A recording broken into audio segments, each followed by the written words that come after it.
security in this place is getting ridiculous. Thank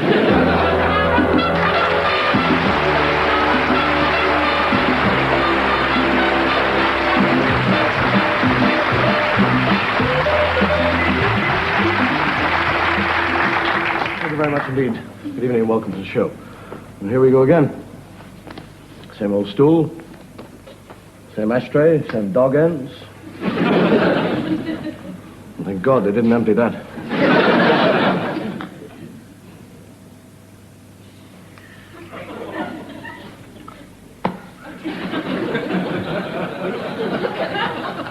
Oh, God, that's great. You know, a lot of people write in and ask me, say, why do I drink during the show? And is it because I need the drink to get through the show? And I can tell you here now, actually, the reason I drink is because it does, sitting here for 45 minutes, get very hot. There's a tremendous amount of lights. And the only reason I have the drink is basically to keep cool. I want to make it quite clear that I am not reliant on alcohol in any way to get me right through this. Get away from that!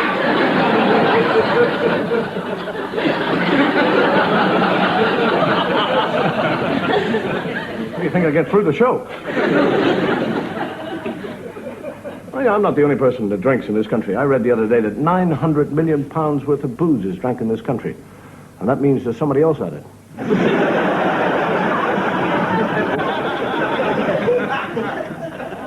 Do you know that the word whiskey is derived from an old Gaelic word, ishkaba, which means water of life. And that water of life has been the cause of more people dying and being buried in the bloody ground than anything. I was in a bar in Dublin about 3 months ago, and I got my drink, and the fellow says to me, "You're Dave Allen, aren't you?" I said, "Yes." He says, when you drank your drink, you can go. And I said, have you seen the television shows? He said, "I have." I said, "Have I offended you?" He said, "No." I said, "Well, what are you talking about? When I drank my drink, I can go." He said, "We're not open yet."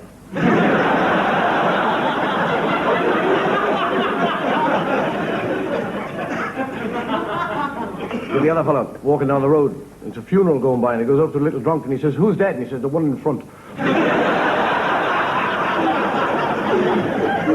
The other fellow walks in, and it's right. And he says, I love one of your big meat pies. One of those big meat pies. And the fellow brings him over a lovely big meat pie and plunks it down. He says, "Would you like it sliced, sir?" He said, "Certainly I'd like it sliced." He said, "Into 4 or 6? He said, 4. I couldn't eat 6.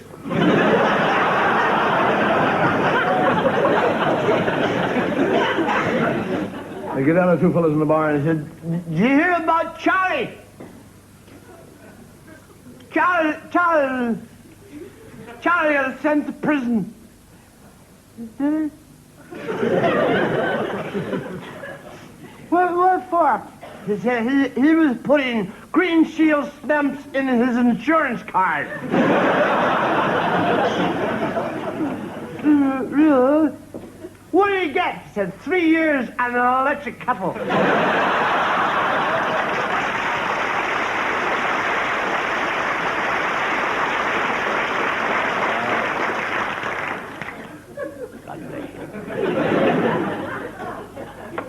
You get the other 2 fellows playing golf, and one says, he said, I have discovered what I am doing wrong in golf. I am standing too near to the ball before I hit it. And the other fellow says, I think you're standing too near after you hit it.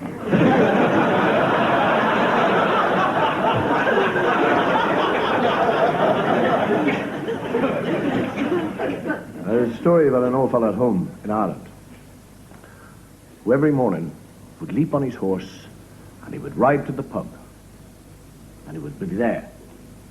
First thing, as the fellow opened the door, he would be standing on the pub doorstep.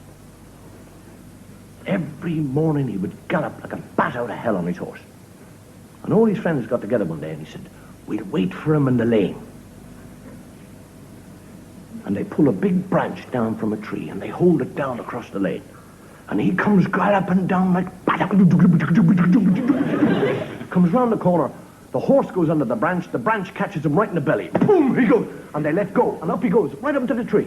Boom! Shoo! And the fellow opens the door, comes out, stands there, and he says, "My God, he's not there.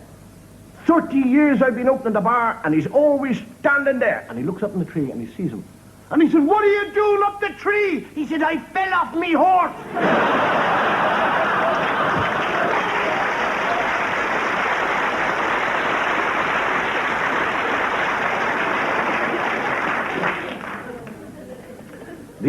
The aim of any comedian is to be completely original and different. And consequently, any television show that he does, the aim is to be original and different. And tonight, we aim to be completely original and different, in so much as that we have no intentions of being original or different. The whole secret of modern warfare, Carruthers, is always to be one jump ahead of the enemy. Yes, sir.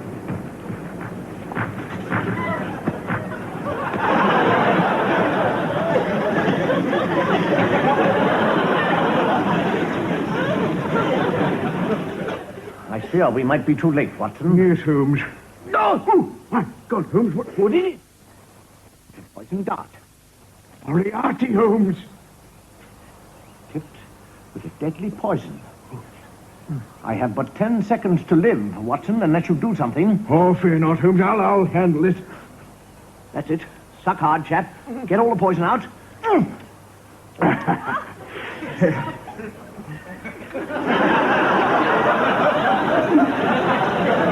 Thank you, Watson. He was a good chap.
My Lord Hamlet doth walk late tonight, Marcellus.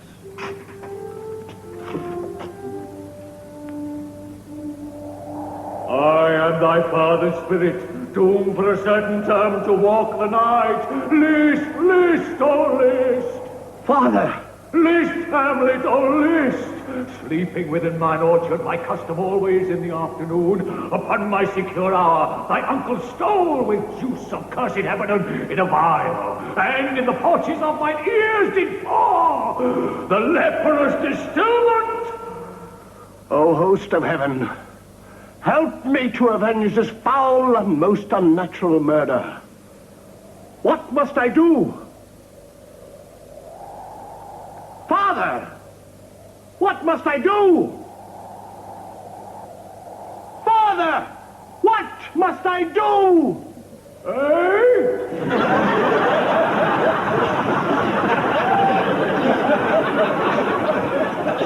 Rodriguez, the greatest escaper of them all.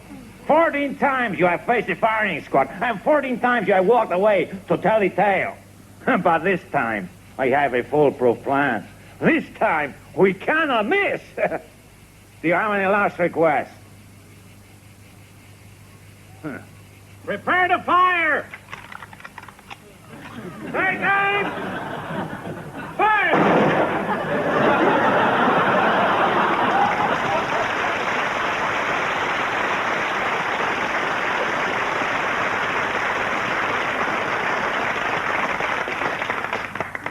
Anything else, milady? No. Thank you, James. That will be all. Thank you, milady. Oh, thank you, James. Good night, milady. Good night.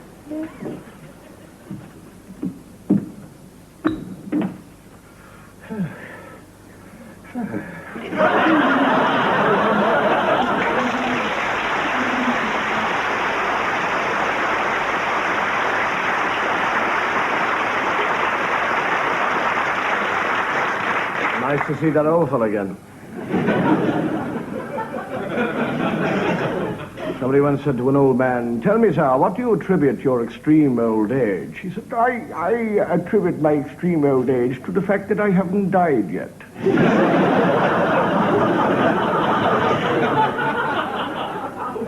And the other one, he said, "Do you still smoke, sir?" I said, "Yes, I smoke. I smoke about 40 cigarettes a day." He said, "And drink?" He said, "Oh, yes." He said, "I always like my little drinking with my food. I like wine, I like brandy and port, whiskey, yes. I do." He said, "Do you still chase young ladies?" He said, "Of course I do. I can't remember why, but I do."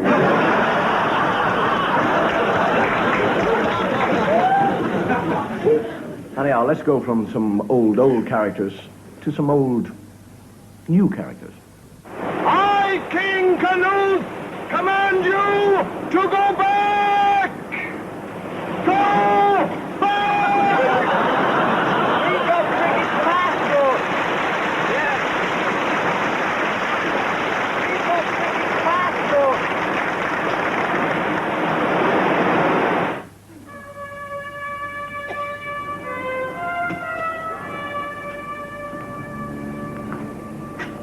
Captain Hardy, sir. Do you think the Admiral will live? I'm not sure, but stand by to signal any development of the fleet. I've arranged to fire one cannon, should my Lord Nelson recover, but 2 shots if he should die. Look, sir! The Admiral's reviving! He's getting better! Hooray! Well done, sir! Permission to signal the good news to the fleet. Carry on, Hardy. Aye, aye, sir. Fire one!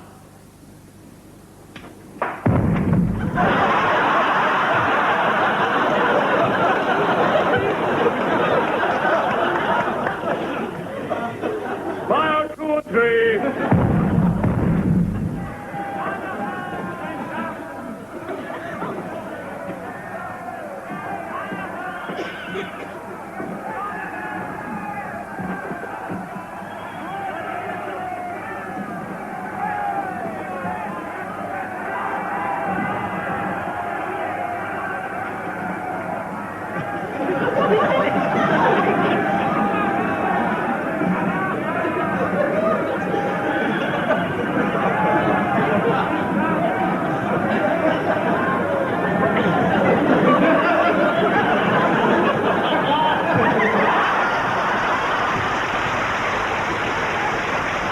Cyrano de Bergerac, the finest swordsman in Europe, in his final resting place.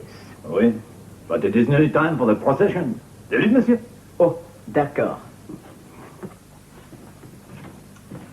Oh, voilà. À moi, doucement, doucement. Un peu doucement. Ça. Comme ça, comme ça, comme ça. Oui. Ah, voilà. Mais pourquoi? Les noces, Oh, le nez. ah oui, ah, un moment. À vous. Oui, Merci. Ah, voilà. comme ça.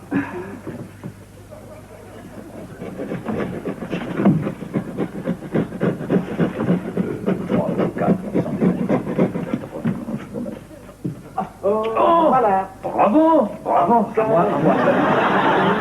Non, Comme ça. non. Ah, ça marche, ça marche. Ah oui.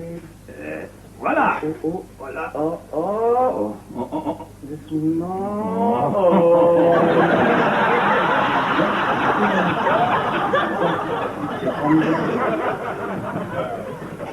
Hey. I said to King Arthur, the finest quality of any knight is chivalry. Quality of chivalry is everything to a knight.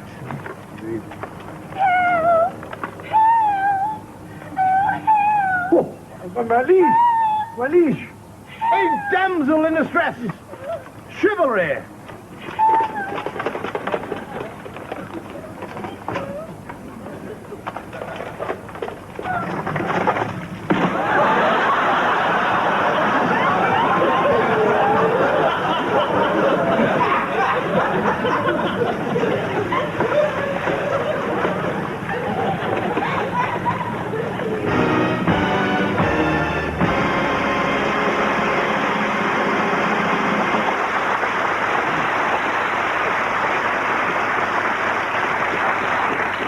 There is something we've been accused of in this show is that we lack the romantic touch. And that's rather difficult when you're 8 yards away from the audience. But who needs romance? I mean, the most famous romantic figure in history is Casanova. And look what happened to him. He died of old age at the age of 25. And there's a tremendous amount of rubbish written about romance, especially in ladies' magazines. I looked into his steely gray eyes. They had that haunted, lost, little boy look. I knew that he yearned for me with every fiber of his being.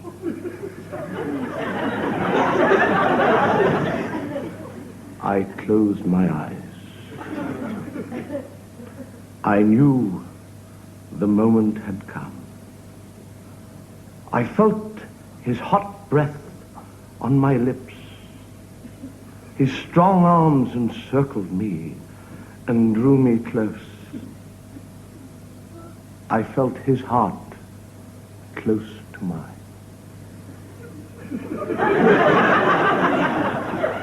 That's impossible. I mean, if you're standing in front of somebody, the heart has got to be on the other side. This puff is standing behind her.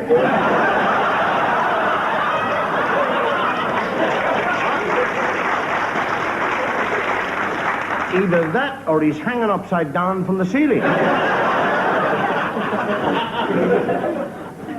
That's a thought.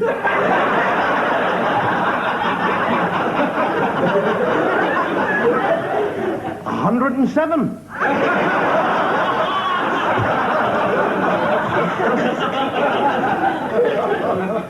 Take that rubbish away, please. Romance, love, it's based on sexual lust. For example, you get a young man who meets a young lady at the debutante's ball. He said, you don't know me. But my name is Fortescue Robinson Smythe. And I have a reputation of being one of the fastest lovers in the whole of England.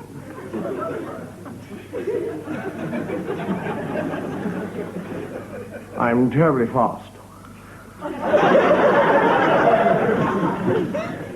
And I've taken a fancy to you, little dolly girl. And I'm going to seduce you.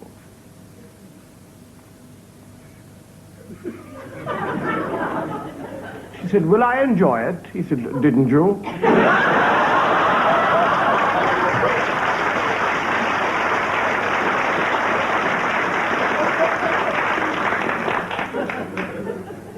But perhaps the greatest writers of romantic stories in English literature were the Bronte sisters. And tonight, ladies and gentlemen, we take great pleasure in presenting to you our version of Emily Bronte's classic story, Wuthering Heights.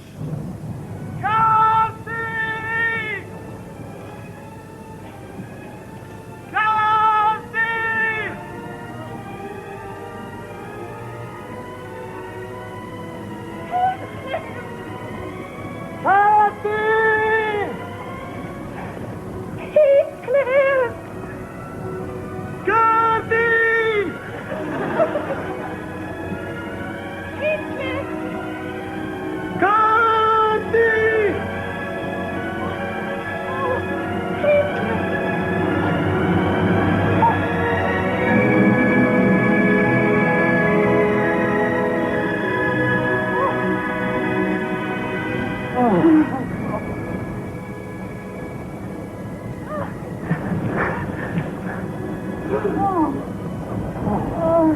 Kathy. Oh, Kathy. You're not Kathy. Does it make any difference?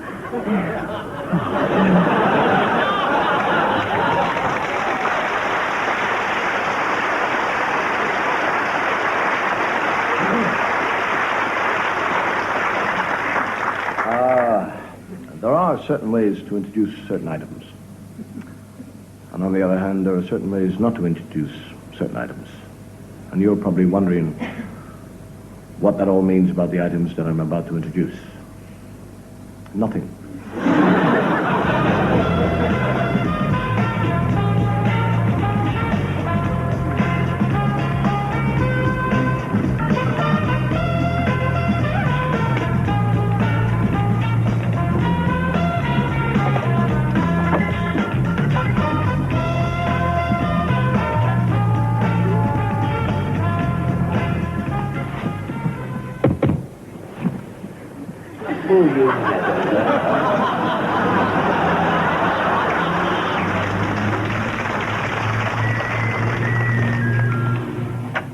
Oh, good morning, madam. We're doing a survey on violence and the ordinary citizen. I wonder if you could tell me, if you were attacked, could you defend yourself?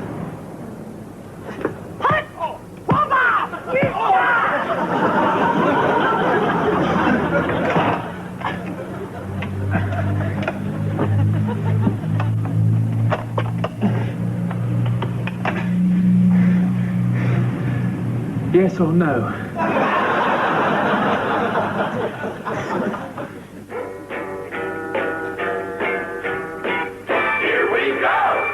Now, before we start the fight on flat today, me proud beauties, I wonder how many of you spotted the deliberate error in yesterday's exercise? Well, I didn't. Go on. Yes. That is a very large cavity.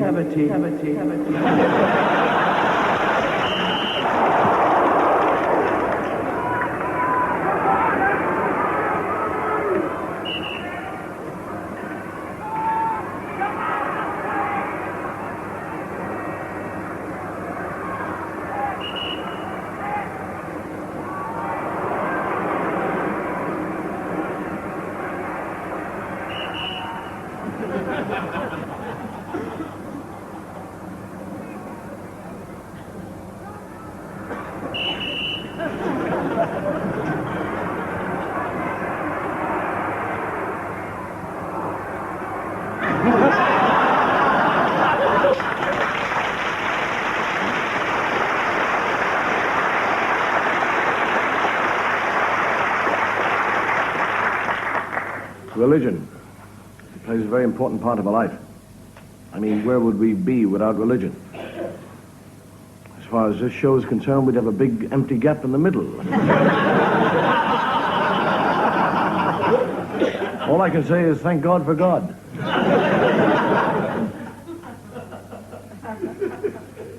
People say, is it right to laugh at religion? Of course it's right to laugh at religion, as long as it's not your own. The great thing about religion is that most Jewish people have the ability to laugh at themselves, most Protestant people have the ability to laugh at themselves, and most Catholic people have the ability. And I will demonstrate it in gags. I'll try. The Yiddish fellow goes to the rabbi and he said, I have committed a great sin against God. And the rabbi said, what is the sin? He said, well, after the war, I took into my house and gave him sanctuary, a member of the SS. And the rabbi said, you gave sanctuary to a member of the SS? He said, yes. And he said, what's more, I've committed a worse sin. He said, worse sin in the eyes of God you could commit? He said, yes. I charged him £25 a week. And he said, what is more, I have committed a worse sin than that. He said, a worse sin than that? What is that? He said, I have not told him the war is over.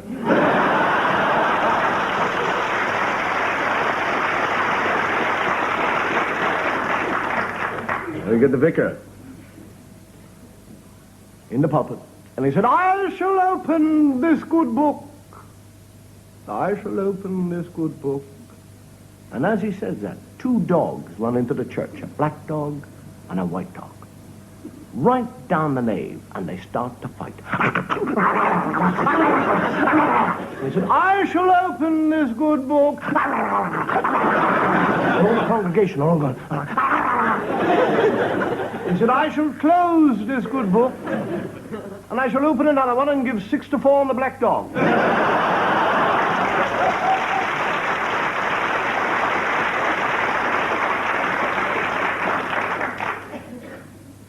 You get the Catholic nun.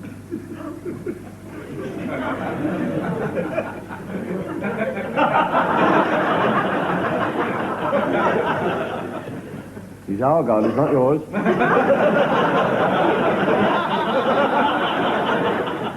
And she's got a terrible habit of saying bloody. She always walks around and says, look at this bloody floor. And I'm sick of this bloody water and bloody bread. It's bloody enough to make you bloody fed up with the whole bloody thing. And all the other nuns are slightly peeved by this, and they get together and they decide between themselves that the next time she swears, they will all walk out and leave her and hope that the message will get through. And they're all sitting in the dining room one day, and she walks in and she says, the bloody American fleet's arrived. And they all get up and they walk out. And she said, there's no need to rush, they're here for a bloody week.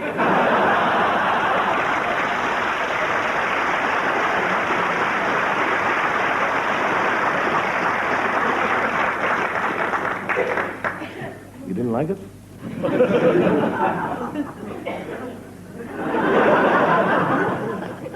Religion really is like life. It's funny when you least expect it.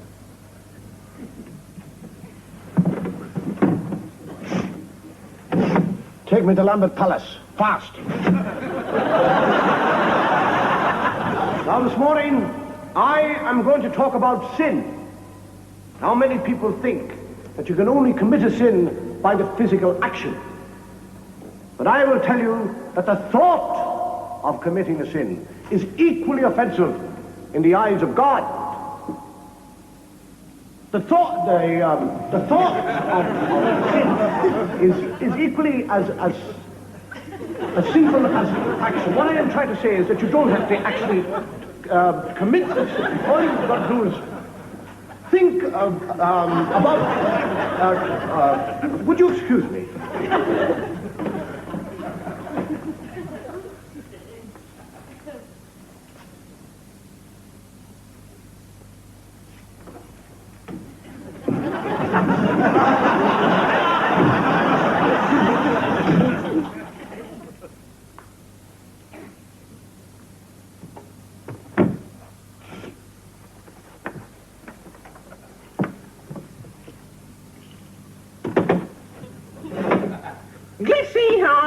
For I had sinned, I had gained, very wicked.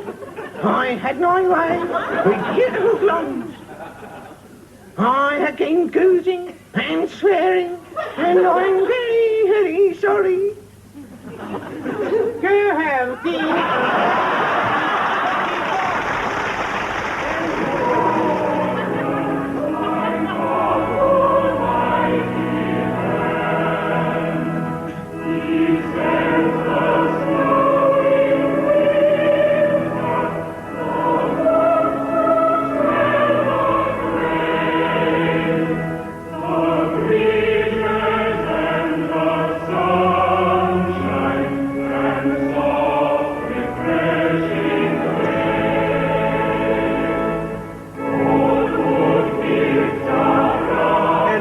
Get your fruit and the path and all there. Thanks, mate. Tell the vicar we made 20 quid already, all right? Thank you. There we are, now. Here's a lovely basket of fruit. Now, okay.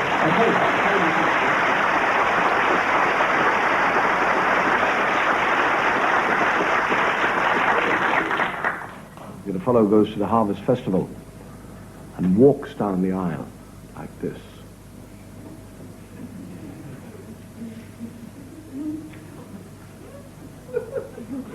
and stands in front of the vicar. And the vicar said, yes, what can I do? He said, I brought you this melon.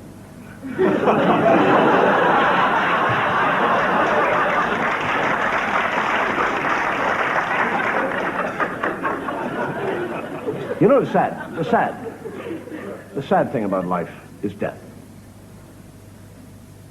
And we in Ireland, we don't actually celebrate somebody who's dying, but we have a party. We have a wake, what we call a wake. The fellows laid out, the candles are brought out, the booze, and it's... It's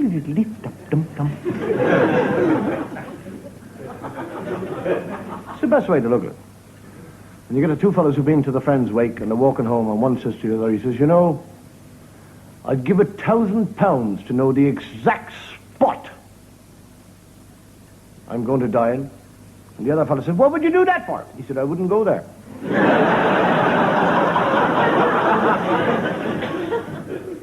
The other fellow was dying. And all his life, he's managed to save up 50 quid. And the doctor says to him, he said, I'll need 25 quid to clear up the bill for all the calls, the medicine and everything else. And he takes 25 quid. And the priest said, I'll need the other 25 for the funeral, the flowers, the mass. And the fellow says, there's one thing, Father.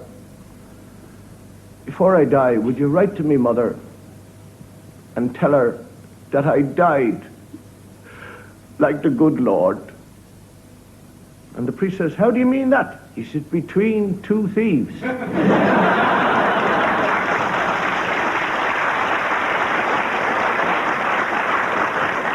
I get the other fellow dying, and the priest says to him, do you renounce the devil and all his teachings?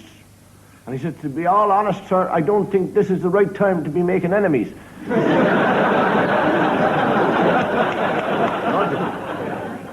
You get the other fellow walking through a graveyard, and there's a drunk draped across this gravestone, saying, why? Why did you die? Oh, why did you die? Was it your mother?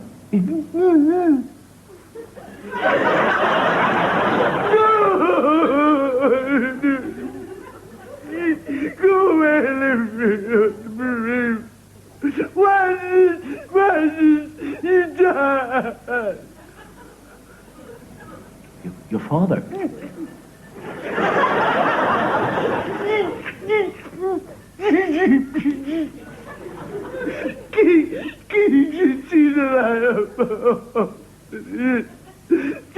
No, go away. Your brother. He was my wife's first husband.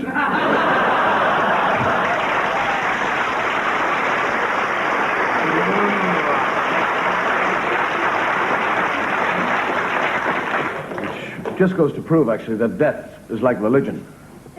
It's all right laughing at it, as long as it's not your own. Corporal Smith, before this court-martial sentences you, do you have anything to say in your defense?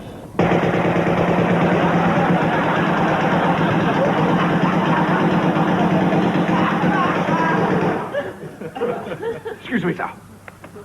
Anything to report? Yes, sir. The enemy are using blasted cannonballs. I hear. The men are going down like 9 pins.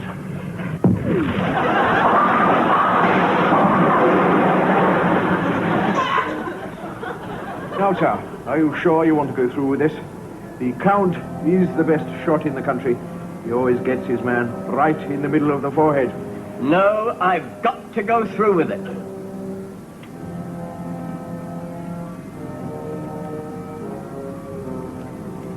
Right, gentlemen. Walk 10 paces, turn and fire.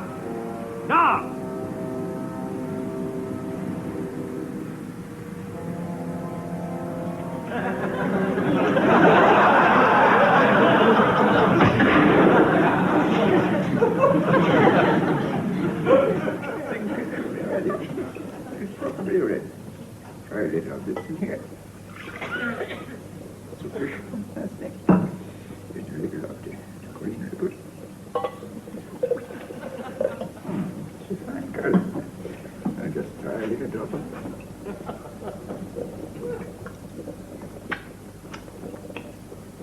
I think I've done it at last, Jenkins.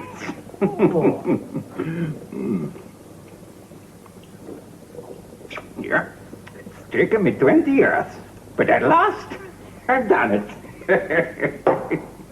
Oh. But, Professor, what will you call it? What do you think of arsenic?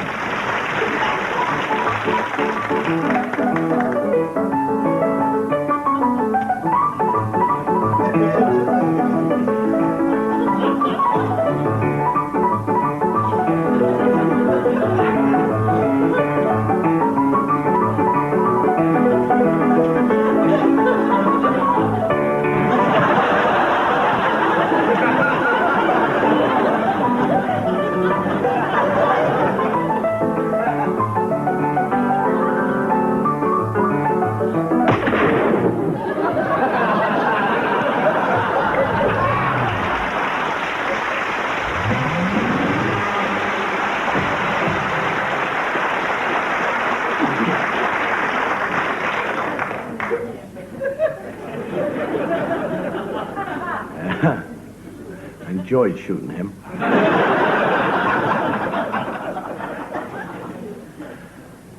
It's not often I tell gags about salesmen. A story about two salesmen who get lost in the Yorkshire moors in the fog. The car breaks down, and they get out, and they're miles from anywhere. And they walk, and they eventually come to a cottage. And they knock on the door, and a rather attractive young lady opens the door. And they explain the situation. And she said, I have only one bed, spare bed in my house. One of you can have it, and the other will have to sleep on the sofa. And that is the end of that. Until 9 months later, the two salesmen meet in a bar. And one turns to the other. He said, Humphrey, he said, do you remember that night we got lost in the Yorkshire moors? He said, yes, Roger, I do. He said, you know how we tramped in the fog and we eventually found that house with that rather attractive young lady? He said, yes.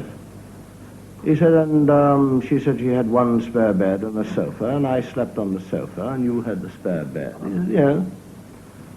He said, did you by any chance get up during the night? He said, yes, as a matter of fact, I did. He said, did you by any chance go into that young lady's room? He said, yes.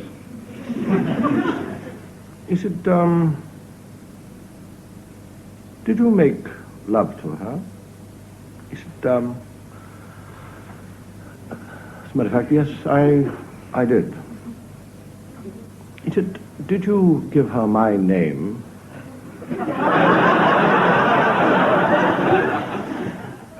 And address? He said, well, yes, it's something I thought I would, but I never really got around to. He said, well, thank you very much. She's died and left me £5,000.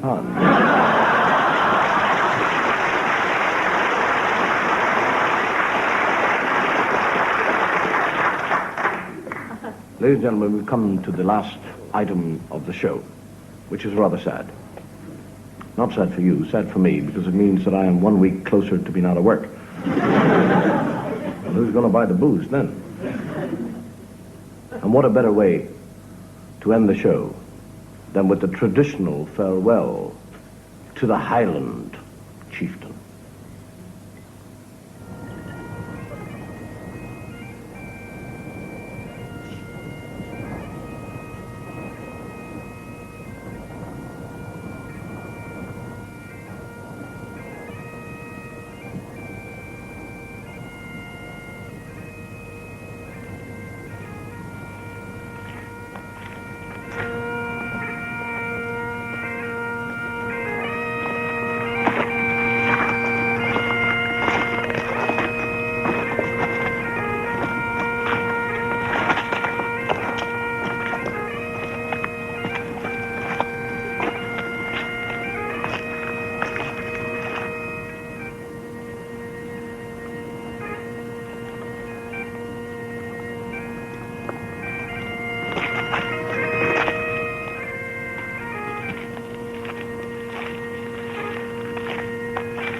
you shut your noise? It's enough to weaken the dead.